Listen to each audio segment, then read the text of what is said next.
From the studios in San Diego, California, this is Frank Marchese here with it's kind of an odd video. Well, it's really a one-off video. Your 2016 WWE SummerSlam recap. Um, Pay-per-view just ended maybe 20 minutes ago to one of the most awkward, one of the most unique, one of the most odd pay-per-views you're going to have in quite some time. Um,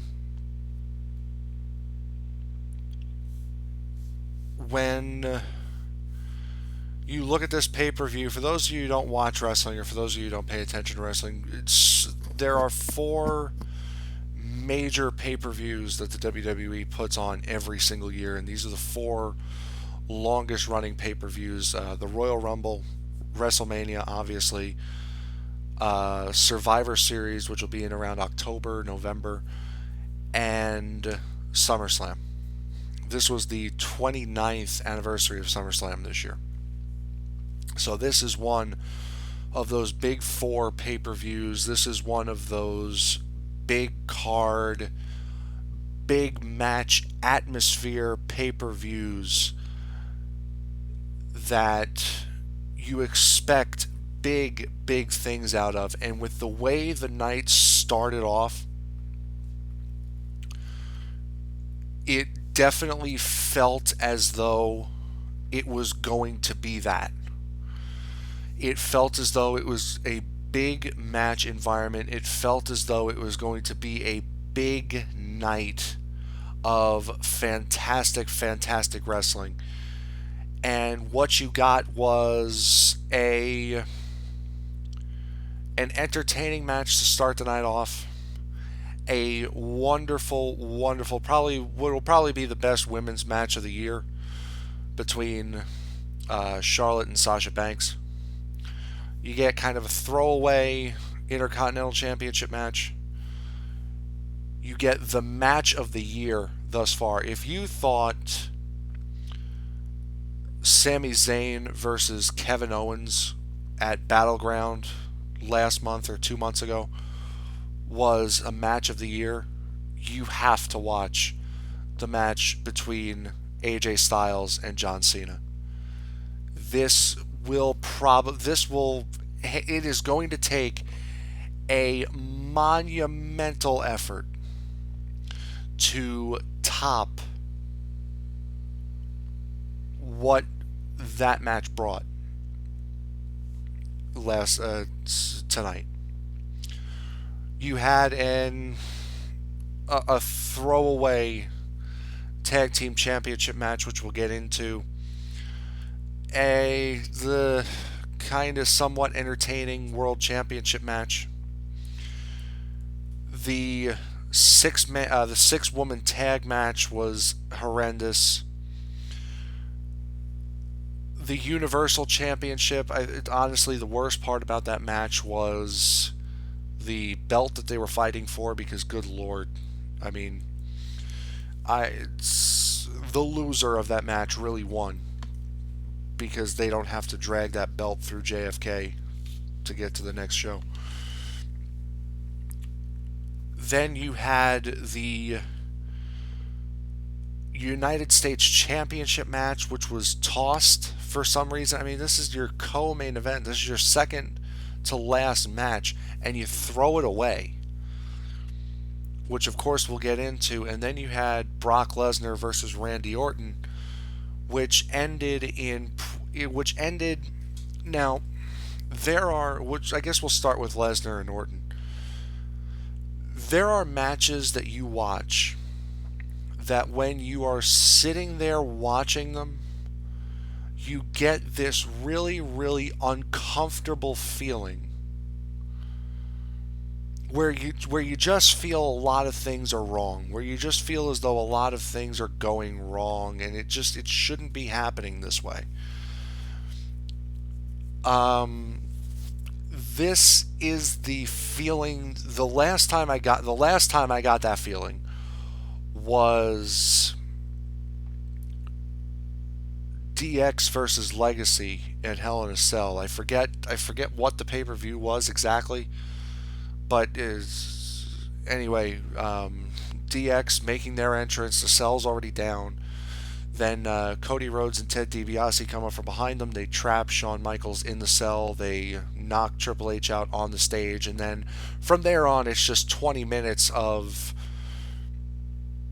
Cody Rhodes and DiBiase just completely picking apart Shawn Michaels to the point where you're sitting there with this uncomfortable feeling of this isn't right.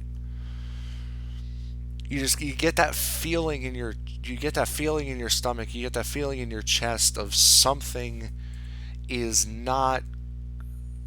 seriously wrong.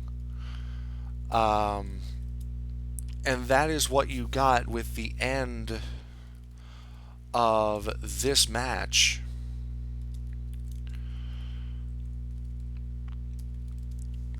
Between Randy Orton and Brock Lesnar. Now, this was a match that you knew Lesnar and Orton, you knew this was going to be high impact. You knew this was going to be high impact, high intensity. They've built this match for a month. The battle, there was the whole Jericho highlight reel during Battleground to essentially announce and give the first promo for the match. So they've been building this thing for a little over a month now, and it all came to a head tonight at the main event at SummerSlam. But which, by the way, if you really want to feel as though the years have just flown by, this is the third straight SummerSlam that Brock Lesnar has main evented. None of them have been for the title, but this is the third straight one that he has main evented. It seems as though he hasn't been back for all that long, but it's been 3 years now, at least, that he's been back. But as you would have expected, the match started off very high impact. Lesnar gets off about 6 or 7. I think the final count was 7 suplexes. They get to a spot on the outside to where Lesnar throws Orton over the SmackDown announce table. Orton goes into the crowd, and then Lesnar comes out and essentially just throws him back over the thing, but he throws him over onto the SmackDown announce table, which completely crumbles. Which immediately makes me think, that was either one, that was a botch, or 2, that was meant for a different spot.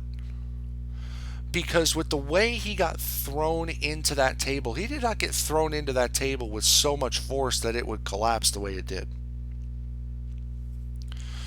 So for that to have happened just seemed wrong.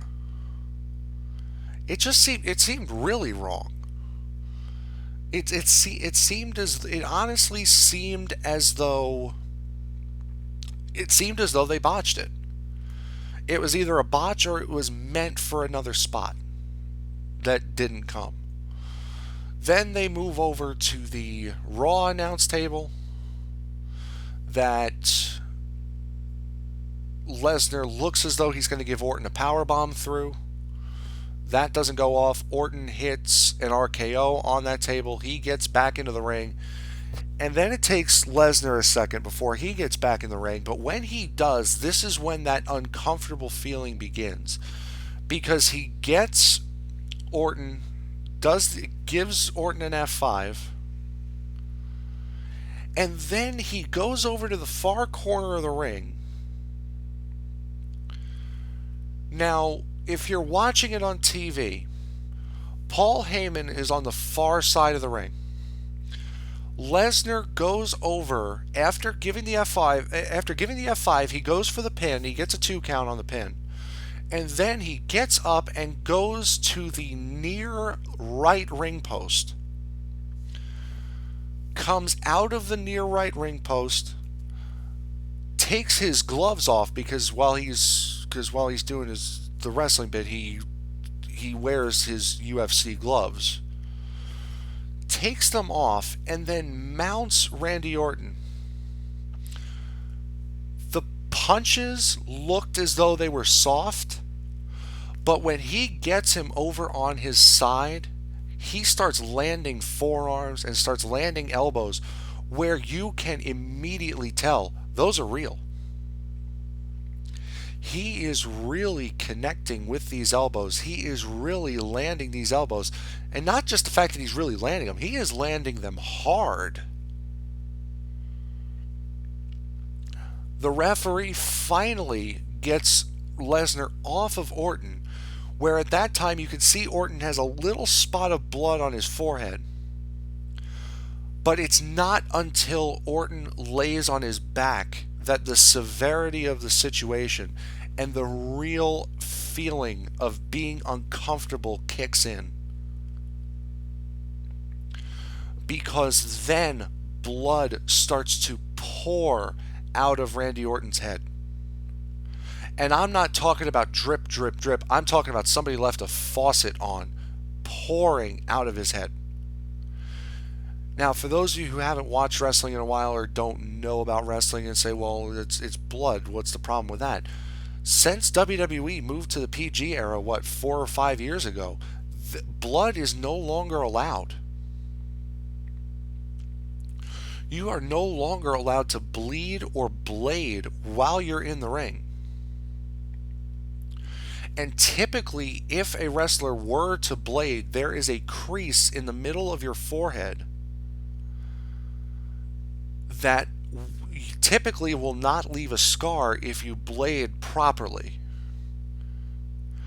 He's bleeding from the top of, Orton is bleeding from the top of his head. That is not somewhere a wrestler would blade. You would not blade the top of your head. And with how much blood was coming out of his head, that was severe.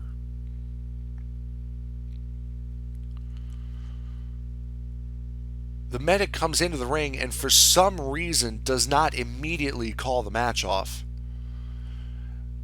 They allow Brock Lesnar to mount Randy Orton about 2 or 3 more times before they finally award a TKO victory to Brock Lesnar, which is ridiculous.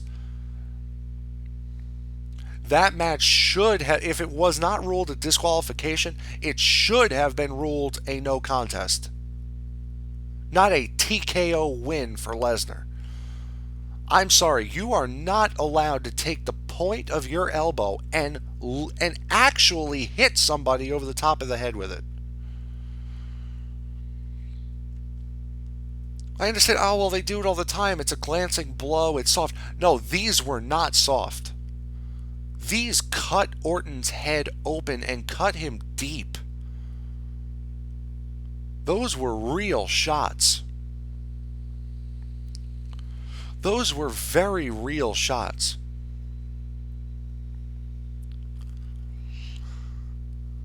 And just sitting there, the second you see that blood pour out of his head, you know it's real. You know it's real, and that's where that uncomfortable feeling begins. Of, okay, this is seriously not right. What is going on?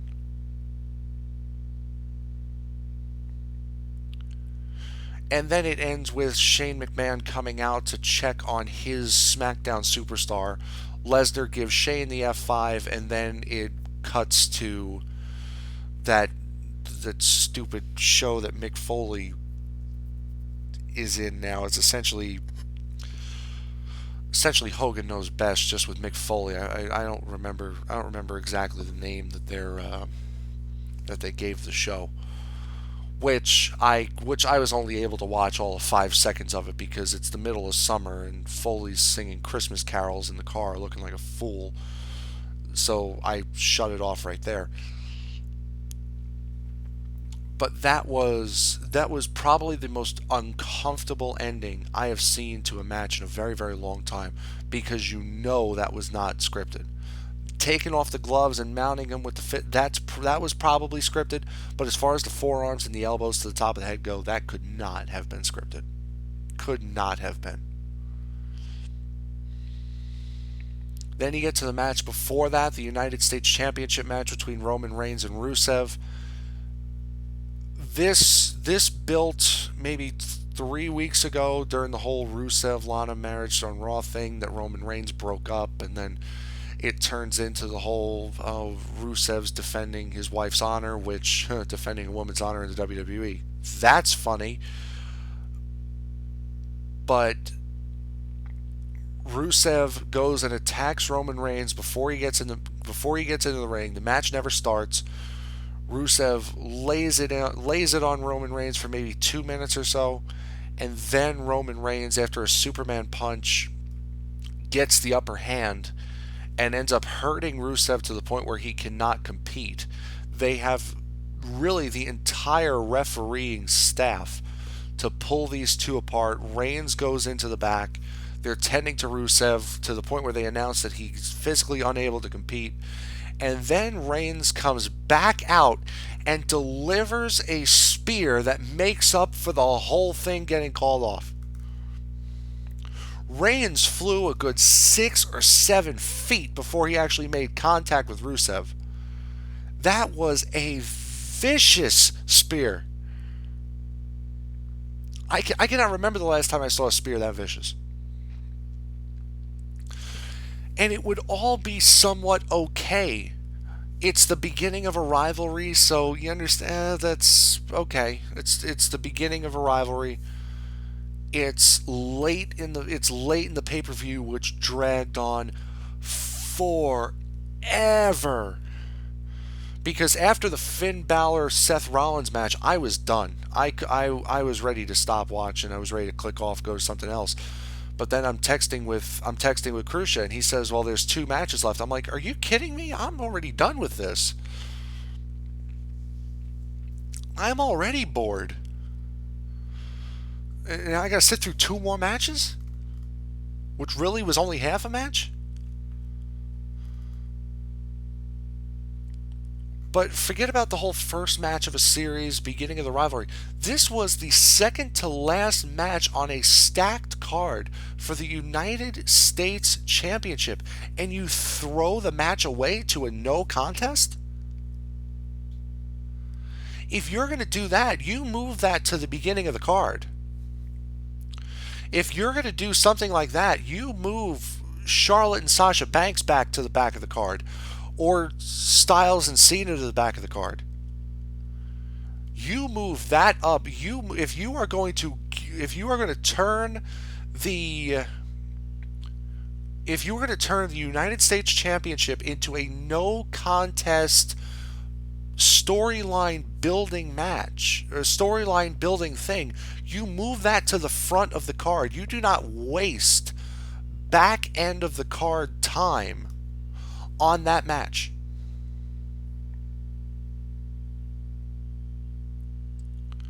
Finn Balor versus Seth Rollins for the first ever Universal Championship. They debuted the belt before the match, and the belt looks like the Women's Championship. It has a red outline instead of a white. The little home plate area thing that has the WWE logo in it, it's red, just like the Women's Championship, and instead of the Women's Championship has the white leather around for the belt. This one has the red. It looks horrendous. It looks absolutely horrendous. There were a couple of good spots in that match, but nothing that got you overexcited. It was a solid competitive match, don't get me wrong. But for Finn Balor, this young kid this guy out of NXT who's had so much success worldwide, versus Seth Rollins, who the McMahons are trying to push as the face of this company.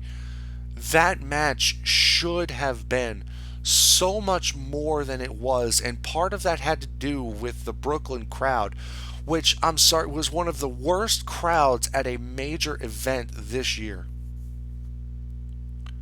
They did have an epic chant, which we'll get to later, which I hope sticks, but that crowd was just so out of it all night long.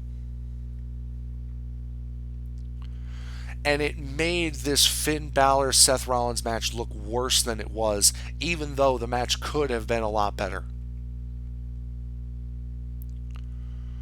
The end of the match, Rollins goes and hits a superplex off the top rope, tries to roll that up into a pedigree. Finn Balor counters that with a backdrop, a couple of shoulder blocks, and a stomp and a couple of shoulder blocks, and then Finn Balor goes up to the top rope and hits the coup de grace, which I'm thinking, okay, Rollins is going to kick out. We've got maybe another 5 minutes left in this. Wait, he lost? Now, I wanted Finn Balor to win, but the ending of that match had no big match ending lead up to it. Usually, a big match ending lead up has reversal after reversal, big high impact move, both competitors going all out, trying to secure the win, trying to get that upper hand just that little bit. No, it was a countered pedigree, two shoulder blocks, and then the coup de grace for the win. What is that ending? Finn Balor gets the title, but to be honest, Seth Rollins wins because he doesn't have to drag that ugly championship belt through JFK.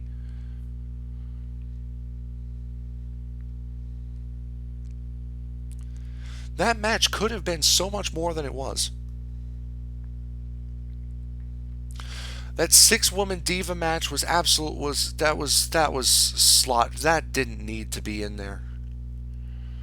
Of course, I mean the only reason why that match was on the card was to promote the return of Nikki Bella, which why? Why? I don't why. That's the only reason why that match is on the card, is to promote the return of Nikki Bella. That's the only reason why it's on the card.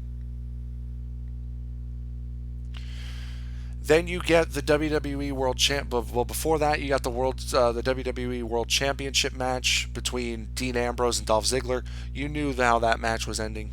You knew Ambrose was winning that match. It was a solid, but I mean, it was a solid match. When you compare it to what came before it, it was a garbage match. But when you compare it to what came after that, it was great. It was probably the last high point of the night. Luke Gallows and Carl Anderson versus the New Day with John. Now, for those of you who know me, I am a huge Jon Stewart fan. I love the guy to death. I'll follow him to the end of the world. I'll follow him to the end of the earth. But for the love of God, please, just stick to politics, please. To come out in the whole New Day bit, and then he had the unicorn horn, and then he's in the then it's fine. He gets out of the ring.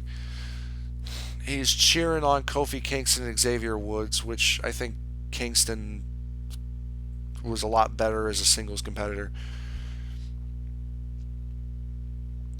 Then you get to the high point of the match where Anderson and Gallows look as though they're going to win, and then Jon Stewart comes in and just makes a fool out of himself. It goes to disqualification because Big E Langston comes in and gets himself disqualified, and then it's a whole party for the New Day because it's a calendar year since they got the WWE Tag Team titles. So Gallows and Anderson win, but via disqualification, so the New Day keep the titles. But, I mean, that match was a throwaway. You really didn't need that match. Before that, though, before that match, you had the match, not only the match of the night, but the match of the year between AJ Styles and John Cena. I am a huge AJ Styles fan. I have been ever since his X Division days at TNA, which WWE refused to acknowledge for obvious reasons.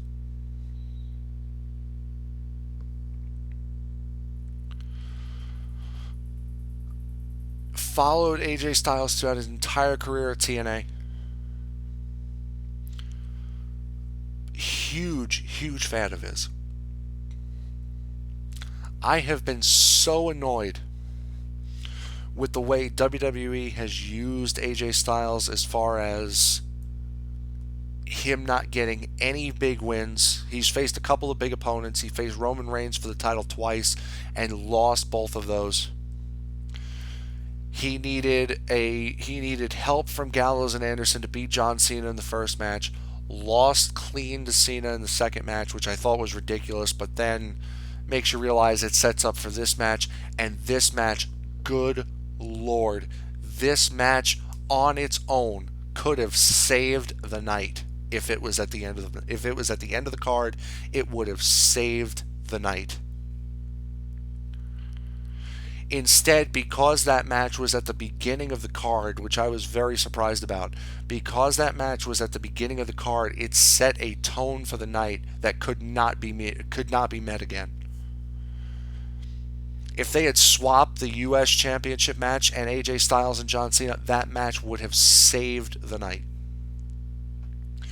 You want to talk about a match of the year candidate. Forget about match of the year. This could be match of the decade. A great submission reversal spot in the middle of the match